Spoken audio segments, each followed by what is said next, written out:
antum selalu dapat menjaga iman dan imunnya dimanapun antum berada. Oke? Nah, teman-teman, sebelum kita mulai belajar, kita baca doa dulu ya. Bismillahirrahmanirrahim.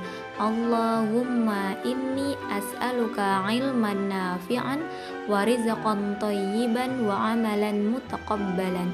Artinya, ya Allah, sesungguhnya aku mohon kepadamu ilmu yang bermanfaat, rizki yang baik dan amal yang diterima. Teman-teman, adapun tujuan pembelajaran kita hari ini adalah yang pertama, peserta didik mampu menuliskan gagasan pokok dan gagasan pendukung. Yang kedua, peserta didik mampu menjelaskan fungsi sifat bunyi. Yang ketiga, peserta didik dapat mencontohkan tarian bungong jumpa. Nah, teman-teman, apakah antum masih ingat apa itu gagasan pokok dan gagasan pendukung pada pembelajaran sebelumnya?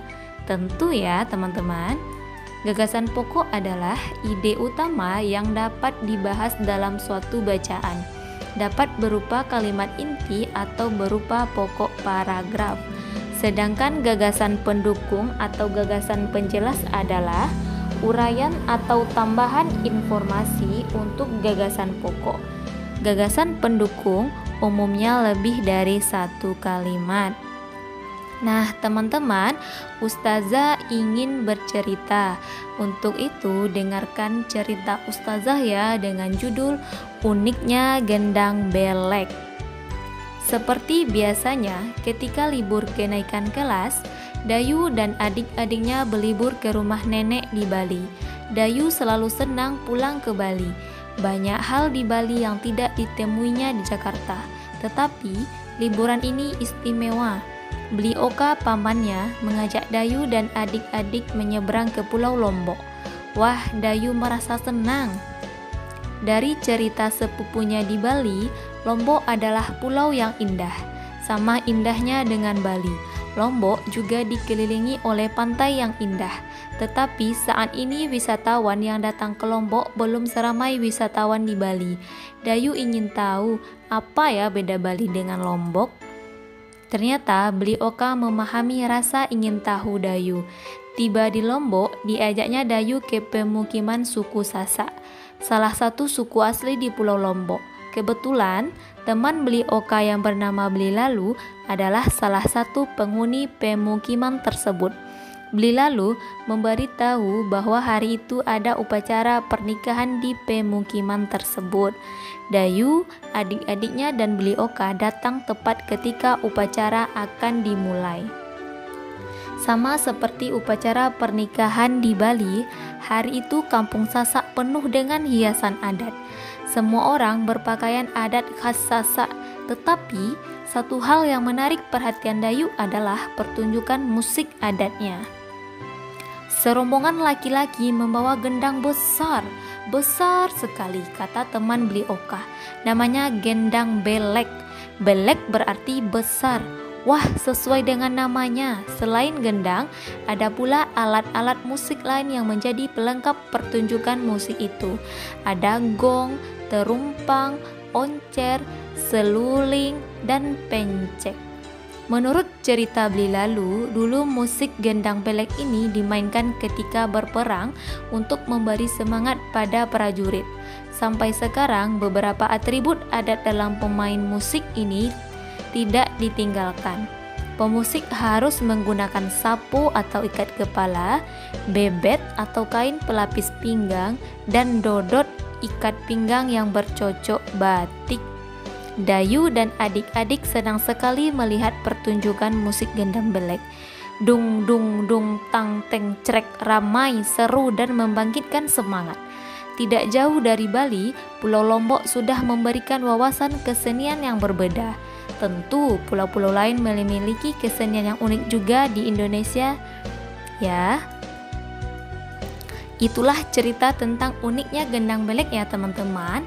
Latihannya, antum menuliskan gagasan pokok dan gagasan pendukung berdasarkan teks yang dibacakan, kemudian disalin pada modul halaman 86 sampai halaman 88. Gendang belek dimainkan dengan cara dipukul agar mengeluarkan sebuah bunyi yang indah dan menarik yang dapat didengar oleh telinga. Telinga kita dapat mengetahui sumber bunyi. Telinga memiliki manfaat yang sangat banyak untuk manusia. Salah satunya dapat mendengarkan bunyi yang berasal dari suatu benda. Jenis-jenis bunyi itu ada 3 loh. Yang pertama, bunyi infrasonik. Bunyi infrasonik ini mempunyai frekuensi kecil dari 20 Hz. Didengar oleh beberapa jenis hewan, contohnya anjing dan jangkrik. Yang kedua, bunyi audiosonik. Bunyi audiosonik ini memiliki frekuensi antara 20 sampai 20.000 Hz. Bunyi ini dapat didengar oleh manusia dan hampir semua makhluk hidup. Yang ketiga, ada bunyi ultrasonik. Bunyi ultrasonik ini memiliki frekuensi antara lebih dari 20.000 Hz ya teman-teman. Nah, bunyi ini hanya dapat didengar oleh hewan seperti kelelawar dan lumba-lumba. Selanjutnya resonansi bunyi. Resonansi adalah peristiwa ikut bergetarnya suatu benda karena ada benda lain yang bergetar. Resonansi itu terbagi 2 loh. Yang pertama, resonansi yang menguntungkan, yaitu resonansi yang terjadi pada alat musik. Yang kedua, resonansi yang merugikan, yaitu resonansi yang terjadi pada suara deru pesawat yang dapat membuat kaca pecah. Nah, ini contoh gambarnya ya teman-teman. Sudah cukup jelas bukan? Selanjutnya, resonansi bunyi dapat kita dengar melalui indera pendengaran, yaitu telinga. Nah, bagian-bagian telinga dan fungsinya. Yang pertama itu, daun telinga berfungsi untuk menangkap gelombang suara. Selanjutnya, lubang telinga untuk jalan masuknya suara ke gendang telinga. Selanjutnya ada saluran telinga, gendang telinga, saluran eustochius, saluran setengah, saluran pendengaran, ada tulang martin, tulang landasan, dan tulang sangurdi ya. Nah teman-teman, untuk lengkapnya nanti bisa antum baca modul IPA kita ya. Telinga adalah alat indera yang diberikan oleh Allah kepada kita.